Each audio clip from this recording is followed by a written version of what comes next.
Now, last week, I woke up one morning and my mom sent me a message to send me a photo of me with a Christmas cap that she sent to me on Christmas because I don't live with my parents and I no longer have the luxury of living rent-free.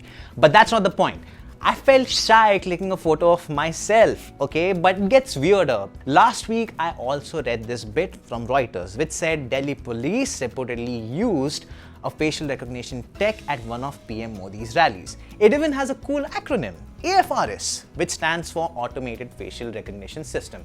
Now see, the tech objectively being the keyword, in certain use cases is really cool, no doubt.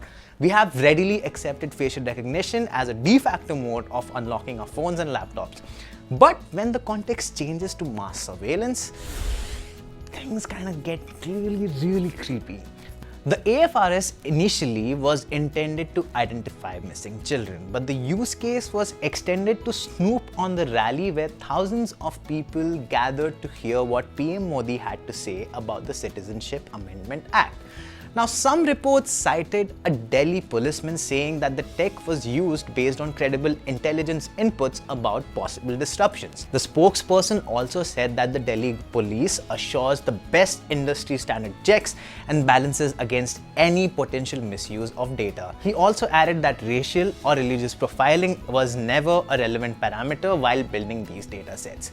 But, okay, let's understand how this thing works before getting to the but aspect of it. We, actually not just us but even animals, are really good at recognizing faces. To identify a face of a family member or a friend or an acquaintance, we familiarize ourselves with their facial features like their nose, their eyes, their mouth, and how they all come together. That is exactly how facial recognition systems work, except on a much larger scale. Where you see your face, recognition technology sees data, and that data can be stored and accessed, and say it with me, manipulated. While training the software, first a picture of your face is captured from a photo or a video. Your face might appear alone or in a crowd. Your image may show you looking straight ahead or in a profile, a side profile of your face. The software then reads the geometry of your face, the distance between your eyes, forehead to chin, and then it identifies facial landmarks that are key to distinguishing your face from someone else and hence giving you a facial signature, which is basically a mathematical formula. Now, once this is done, if the software has to determine if the person is you who's trying to unlock a phone or the person in the CCTV, it compares you to a database of millions and millions of known faces and ultimately makes a match.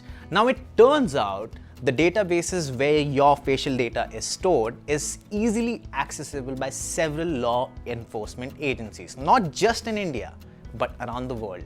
And it turns out the facial recognition systems are also really inaccurate, by a lot of margin. A report by The Guardian analyzing a research done by the University of Essex said facial recognition systems set up in commercial localities of London like Soho regularly misidentified people who were wrongly stopped. As a result of this study, the Metropolitan Police started receiving calls to halt the use of facial recognition software. What's more, here's where I explain the but part. The but part that I was talking about. There's also a potential bias in the system, according to a study conducted by the folks from MIT and Microsoft. The study says that the facial recognition solutions provided by IBM and Microsoft were most likely to wrongly identify dark-skinned women and most likely to correctly identify lightly skinned men. Now, it's not rocket science to figure out that the surveillance system, when set up in a densely populated place like India, could raise several false alarms, even if we keep aside the privacy aspect. And if you include the privacy bit, well, experts believe it is not just unconstitutional but illegal to use the system for profiling and surveillance at public congregations.